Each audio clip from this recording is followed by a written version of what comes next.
Assalamualaikum. Bayangkan 7 tahun menjadi istri setia, lalu tiba-tiba ditalak suami sendiri di depan wanita lain.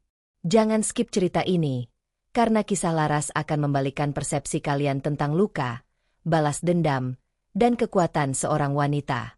Klik tombol suka sekarang juga, dan tulis kota asalmu di kolom komentar. Semoga yang like dan share video ini, hidupnya dipenuhi keberkahan dan jalan keluar dari segala masalah. Amin. Sekarang, selamat menyaksikan. Pagi itu Laras terbangun lebih awal dari biasanya. Ia menyiapkan nasi goreng kesukaan Rizal, suaminya, lengkap dengan teh manis hangat. Wajahnya masih dihiasi senyum, meski hatinya belakangan ini sering dihantui kekhawatiran. Rizal, pria yang telah bersamanya 7 tahun, kini terasa seperti orang asing. Pulang larut malam, sering melamun, dan seolah menyembunyikan sesuatu. Sore harinya, Rizal tiba-tiba mengajaknya makan malam di sebuah restoran mewah di pusat kota. Laras sempat tersenyum haru. Mungkinkah ini tanda bahwa Rizal ingin memperbaiki hubungan mereka? Ia berdandan sebaik mungkin. Gaun biru muda yang dulu selalu disukai Rizal, riasan tipis, dan parfum lembut yang hanya ia gunakan di momen spesial. Sepanjang perjalanan, Laras membayangkan duduk berdua, tertawa, dan mengulang kenangan indah mereka. Namun semua itu lenyap begitu ia tiba di restoran. Di meja yang sudah dipesan, Rizal tak sendiri. Seorang wanita muda dengan kulit putih bersih dan senyum penuh percaya diri duduk di sana. Laras terdiam di ambang pintu, hatinya mencelos. "Laras," ujar Rizal datar. "Ini Ayu, calon istriku. Dan aku menceraikanmu." Waktu berhenti. Suara orang-orang di restoran seakan menghilang. Laras mematung, tak percaya dengan apa yang baru saja ia dengar. Mulutnya ingin berteriak, tapi tenggorokannya membeku. Hatinya hancur. Ayu hanya tersenyum tipis, menyesap minuman seolah menyaksikan drama yang sudah ia tunggu-tunggu. Laras menggenggam ujung gaunnya yang bergetar, lalu beranjak berdiri. Meski lututnya lemas, ia berjalan pergi tanpa menoleh. Langit di luar sedang hujan. Laras menatap ke atas, membiarkan air mata bercampur dengan rintik hujan yang dingin. Di tangannya sudah ada surat cerai, lengkap dengan tanda tangan Rizal. Hari itu, statusnya resmi berubah. Ia bukan lagi istri seseorang. Bukan lagi bagian dari keluarga yang ia bangun dengan sepenuh hati. Ia hanya seorang wanita yang dipatahkan di persimpangan hidupnya. Dari depan restoran itu, Laras berpikir, kenapa ini semua bisa terjadi? 3 bulan sebelum hari itu, kehidupan Laras tampak tenang di permukaan. Setiap pagi, ia menyiapkan sarapan untuk Rizal, menyambut suaminya dengan senyum, dan mendoakannya saat berangkat kerja. Rumah mereka tidak pernah kekurangan apapun. Tapi Laras mulai merasakan sesuatu yang tak biasa. Rizal sering menghindari tatapan mata, cepat marah karena hal kecil, dan kerap sibuk dengan ponsel yang tak pernah lepas dari genggamannya. Awalnya Laras menepis kecurigaan. Ia yakin Rizal hanya lelah dengan pekerjaan. Tapi perasaan perempuan tak pernah salah. Ada sesuatu yang Rizal sembunyikan. Malam-malam mereka tak lagi diisi dengan obrolan ringan. Rizal lebih sering berada di balkon, menelepon dengan suara berbisik. Saat Laras mendekat, Rizal langsung menghentikan pembicaraan. Laras berpura-pura tidak peduli, tapi setiap kali ia menyendiri, dadanya terasa sesak. Suatu sore saat Laras membersihkan kamar, ia menemukan selembar kertas yang terlipat rapi di balik buku agenda Rizal. Di dalamnya tertulis reservasi hotel untuk 2 orang, lengkap dengan tanggal yang membuat jantung Laras seolah berhenti. Itu adalah hari ulang tahun pernikahan mereka. Tapi Rizal tidak pernah mengajak Laras pergi hari itu. Laras menyimpan temuan itu rapat-rapat. Ia tidak ingin gegabah. Ia ingin percaya bahwa semua ini hanya kesalahpahaman. Namun kebenaran mulai menamparnya perlahan. Ia mulai mendengar kabar dari tetangga dan teman. Ada yang melihat Rizal bersama wanita lain di kafe. Ada yang memergokinya masuk ke butik mahal bersama perempuan yang bukan istrinya. Laras menahan diri, tak ingin membuat kegaduhan. Tapi luka di hatinya menganga makin lebar. Pada suatu malam, Laras memberanikan diri bertanya langsung pada Rizal. "Mas, kamu berubah. Ada yang ingin kamu ceritakan padaku?" Rizal hanya menghela napas panjang dan menjawab singkat. "Laras, tolong jangan memperumit semuanya." Itu saja. Dan sejak malam itu, sikap Rizal semakin dingin. Laras mulai tidur sendirian, bangun sendirian, dan menjalani hari-harinya seperti orang asing di rumahnya sendiri. Ia masih bertahan. Masih berharap Rizal akan kembali seperti dulu. Sampai akhirnya malam itu di restoran mewah jadi penutup semua harapan. Langkah kaki Laras terasa berat saat meninggalkan gedung pengadilan agama. Tangan kanannya masih menggenggam surat cerai, sementara pikirannya melayang entah kemana. Ia kini resmi bukan siapa-siapa. Tidak ada gelar, istri, yang melekat. Tidak ada rumah untuk ia sebut tempat pulang. Hanya dirinya sendiri dan dunia yang terasa begitu asing. Hari itu langit Jakarta mendung. Laras berjalan menyusuri trotoar yang basah, membawa koper kecil dan tas jinjing usang. Ia menumpang taksi ke sebuah apartemen kecil yang disewa sahabatnya, Vivi. Gadis ceria itu menyambutnya dengan pelukan hangat, meski mata Laras tetap kosong. "Laras, sekarang kamu bebas. Dan kamu punya kesempatan untuk bangkit lagi," ujar Vivi lembut. Laras hanya mengangguk. Di dalam hatinya, badai belum reda. Tapi ia tahu, ia harus mulai melangkah. Beberapa hari kemudian, Laras mulai mencari pekerjaan. Ia mengetik surat lamaran setiap malam, mengirim email ke puluhan perusahaan, dan menghadiri beberapa wawancara. Namun tak satu pun yang membuahkan hasil. Usianya, statusnya, dan celah di CV-nya jadi pertimbangan banyak perusahaan. Setiap penolakan menghantamnya seperti badai. Tapi Laras tidak berhenti. Ia menenangkan diri dengan menulis di jurnal kecil, menyusun rencana hidup barunya. Ia juga ikut beberapa seminar dan pelatihan daring yang direkomendasikan Vivi. Bulan demi bulan berlalu, dan akhirnya datang sebuah email dari perusahaan logistik besar yang membuka lowongan administrasi. Laras diterima. Saat mengenakan seragam kerja pertamanya, Laras menatap cermin dengan campuran emosi, gugup, bangga, dan takut. Di hari pertama, ia melangkah masuk ke gedung kantor dengan napas berat. Beberapa rekan kerja menyapanya ramah, tapi sisanya terlalu sibuk dengan pekerjaan masing-masing. Laras ditempatkan di ruangan kecil di dekat divisi operasional. Ia belajar mengenali sistem baru, memahami alur administrasi, dan kembali membiasakan diri dengan rutinitas kerja. Setiap malam, ia pulang ke apartemen dengan punggung pegal dan mata lelah, tapi ada semacam rasa puas yang tak bisa dijelaskan. Untuk pertama kalinya dalam waktu yang lama, Laras merasa hidupnya punya arah.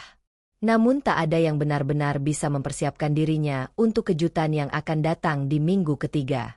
Hari itu, Laras sedang mengisi laporan ketika pintu ruangan wawancara terbuka. Seorang pria masuk dengan langkah pelan dan kepala tertunduk. Seragamnya lusuh. Rambutnya sedikit berantakan. Laras membeku. Matanya tak bisa berpaling. Itu Rizal. Laras menahan napas. Jantungnya berdegup tak beraturan. Di hadapannya kini duduk pria yang dulu pernah ia cintai dengan seluruh jiwa. Rizal. Tapi bukan Rizal yang dulu. Wajahnya tirus, matanya sembab, dan kemeja yang ia kenakan tampak lusuh. Pria yang dulu selalu rapi dengan parfum mahal kini duduk di kursi pelamar kerja dengan aura kelelahan yang tak bisa ditutupi. Laras ingin menoleh, ingin mengalihkan pandangan, tapi matanya tetap terpaku. HRD yang duduk di sebelah Laras membuka sesi wawancara. "Silakan perkenalkan diri Anda." Rizal menarik napas dalam. "Nama saya Rizal, usia 36 tahun. Saya melamar untuk posisi petugas kebersihan." Suaranya terdengar datar, namun bergetar pelan. Ia tak sekalipun menatap Laras. Seakan tahu bahwa keberadaannya saja sudah cukup membuat luka lama menganga kembali. Pertanyaan-pertanyaan berlanjut. tentang pengalaman kerja, tentang alasan melamar posisi ini. Rizal menjawab sekenanya, tanpa semangat, namun jujur. Ia mengaku bahwa bisnisnya bangkrut, semua aset habis, dan kini ia hanya ingin mencari pekerjaan apapun agar bisa bertahan hidup. Laras mendengarkan dalam diam. Tangannya meremas pena di atas meja, tapi wajahnya tetap tenang. Ia bisa saja bicara. Bisa saja menyela dan menolak Rizal bekerja di kantor yang sama. Tapi ia memilih diam. Bahkan saat HRD menoleh padanya sejenak dan bertanya dengan mata, Laras hanya mengangguk kecil. Rizal diterima. Hari-hari berikutnya berjalan canggung. Rizal bekerja sebagai petugas kebersihan. Ia menyapu lorong, menyeduh kopi, dan mengantarkan dokumen.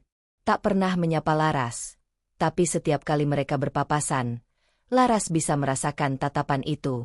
Tatapan yang menyimpan penyesalan. Suatu siang, Laras tanpa sengaja melihat Rizal duduk sendirian di pojok kantin. Sepiring nasi dengan lauk sederhana tersaji di depannya. Dulu Rizal tak pernah makan di tempat seperti itu. Dulu, segalanya mewah. Dan sekarang, semua berubah. Sore itu, saat Laras keluar dari ruang rapat, ia mendapati Rizal sedang membersihkan meja di dekat pintu. Tatapan mereka bertemu. Rizal menegakkan tubuhnya, menarik napas dalam, lalu berbicara. Laras. Laras terdiam. Aku tahu kamu pasti bertanya-tanya kenapa aku ada di sini, lanjut Rizal. Aku ditinggalkan. Perempuan itu pergi begitu saja. Meninggalkan aku saat aku kehilangan semuanya. Laras menatapnya tanpa kata. Aku baru sadar. Aku salah besar. Suara Rizal pecah. Tapi Laras tetap berdiri tegak. Ada bagian dalam dirinya yang ingin mengatakan bahwa Rizal pantas menerima semua ini. Tapi ada juga bagian lain yang hanya merasakan luka lama yang kembali menganga. Baru sadar sekarang, tanya Laras pelan. Rizal menunduk. Tak ada lagi yang bisa dikatakan. Laras pun melangkah pergi. Tapi untuk pertama kalinya, langkah itu terasa berat. Hari-hari berlalu, dan Laras mulai memperhatikan sesuatu yang tak pernah ia sangka dari Rizal. Pria itu, yang dulu terbiasa dilayani, hidup dalam kenyamanan dan kemewahan, kini membersihkan toilet kantor tanpa mengeluh. Ia datang paling pagi dan pulang paling malam. Tak ada keluhan, tak ada senyum palsu, hanya kerja dalam diam. Laras sering melihatnya membawa buku catatan kecil, mencoret-coret sesuatu di sela waktu istirahat. Ia penasaran, tapi menahan diri. Hingga suatu hari, manajer operasional kantor lewat di lorong tempat Rizal sedang mengantarkan dokumen. Kamu pernah bantu administrasi? Tanya manajer itu. Rizal mengangguk cepat, walau ragu. Pernah sedikit. Pak, saya siap belajar. Laras yang mendengar itu dari dalam ruang kerjanya tak bisa menahan diri untuk mengintip dari balik kaca. Ia melihat Rizal menerima kunci ruang arsip dan buku panduan gudang. Dan sejak saat itu, Rizal tak hanya membersihkan ruangan, tapi juga membantu mencatat stok barang, menginput data, dan perlahan mulai memahami alur kerja administrasi. Setiap malam, Laras melihat lampu ruang gudang masih menyala, dan bayangan Rizal duduk membungkuk di depan layar komputer, belajar sistem yang dulu sama sekali asing baginya. Tak ada yang menyuruh. Tak ada yang menggaji lebih untuk itu. Tapi Rizal tetap belajar. Hari demi hari, perubahan itu terlihat jelas. Rizal mulai percaya diri berbicara dengan staf lainnya. Ia kadang memberi ide kecil saat rapat mingguan operasional. Bahkan beberapa supervisor mulai mendengarkan. Laras menyadari satu hal. Rizal yang sekarang bukan Rizal yang dulu. Ada semangat yang berbeda. Bukan untuk pamer, bukan untuk membuktikan sesuatu, tapi seperti seseorang yang benar-benar ingin berubah. Satu sore, Laras melihat Rizal berdiri di ruang briefing bersama dua supervisor. Ia menjelaskan alur pengiriman yang ia susun sendiri. Tangannya bergerak pelan, suaranya tidak gemetar. Bahkan salah satu supervisor mengangguk pelan dan mencatat masukannya. Ada perasaan aneh yang tumbuh di hati Laras. Ia tak tahu apakah itu bangga, atau lega, atau justru perasaan yang belum selesai. Tapi yang jelas, ia tak bisa mengabaikan kenyataan bahwa pria yang dulu membuatnya patah, kini berdiri di depan banyak orang, membangun ulang dirinya dari puing-puing. Pagi itu, suasana kantor lebih ramai dari biasanya. Di papan pengumuman tertera nama-nama yang mendapat promosi. Salah satunya, Rizal. Ia diangkat menjadi staf tetap bagian operasional. Para karyawan menyambut dengan tepuk tangan. Rizal hanya tersenyum kecil dan mengangguk sopan. Dari meja kerjanya, Laras menyaksikan semuanya dalam diam. Ia seharusnya tidak peduli. Tapi entah mengapa, hatinya bergemuruh dengan emosi yang tak bisa ia jelaskan. Malam harinya, Laras masih duduk di meja kerjanya. Beberapa laporan tertunda harus ia rampungkan. Suasana kantor sepi, hanya suara keyboard dan pendingin ruangan yang terdengar samar. Langkah kaki perlahan mendekat. Laras mengangkat wajah. Rizal berdiri di hadapannya. Kemeja birunya bersih dan tersetrika rapi. Wajahnya tak lagi lesu seperti pertama kali datang. Ada ketenangan yang dulu hilang, kini kembali. Boleh bicara sebentar? Tanya Rizal dengan nada datar tapi sopan. Laras menutup laptopnya perlahan. Apa? Aku hanya ingin minta maaf. Laras diam. Matanya menatap Rizal tanpa berkedip. Aku tahu, permintaan maaf ini mungkin tak akan mengubah apapun. Tapi selama ini aku terus menyalahkan keadaan, menyalahkan kamu, bahkan menyalahkan diriku sendiri. Sampai akhirnya, aku sadar. Aku yang menghancurkan semuanya. Aku yang menjatuhkanmu dan juga menjatuhkan diriku sendiri. Rizal menghela napas. Aku tak berharap kita kembali. Aku tak berharap dimaafkan sepenuhnya. Aku hanya ingin kamu tahu bahwa aku sudah berubah. Bukan karena aku ingin kamu melihatku lebih baik, tapi karena aku sendiri ingin menjadi lebih baik. Laras mengepalkan tangan di bawah meja. Kata-kata itu bukan janji manis, bukan rayuan, tapi kejujuran yang lama tak ia dengar. Beberapa detik sunyi mengambang di antara mereka. Aku pernah berpikir aku tidak akan bisa berdiri lagi setelah kamu meninggalkanku, ujar Laras perlahan. Tapi nyatanya, aku bisa. Dan kamu tahu, aku tidak menyesal pernah mencintaimu. Yang aku sesali hanya, aku terlambat menyadari bahwa aku bisa kuat tanpa siapapun. Rizal menunduk. Terima kasih, sudah mengatakannya. Tak ada pelukan. Tak ada air mata. Hanya dua orang yang dulu saling menghancurkan. Kini saling menatap dengan mata yang lebih jernih. Malam itu, Laras melangkah keluar dari kantor dengan langkah ringan. Untuk pertama kalinya sejak lama, ia tidak membawa beban. Masa lalu memang menyakitkan. Tapi ia kini tahu, ia telah menutupnya dengan tenang. Dan entah dimanapun takdir membawa mereka esok hari, Laras sudah siap berjalan tanpa menoleh lagi. Dulu Laras ditinggalkan tanpa harga diri. Kini, ia melangkah pergi dengan kepala tegak dan membuktikan bahwa kejatuhan hanyalah awal dari kebangkitan. Kalau kamu pernah merasa disakiti, ingatlah, kamu tidak sendiri. Like video ini kalau kamu ikut merasakan sakitnya Laras. Dan jangan lupa subscribe untuk cerita-cerita lain yang mengguncang hati. Sampai jumpa di kisah berikutnya. Dan ingat, yang meremehkanmu hari ini, bisa jadi akan menunduk di hadapanmu esok hari.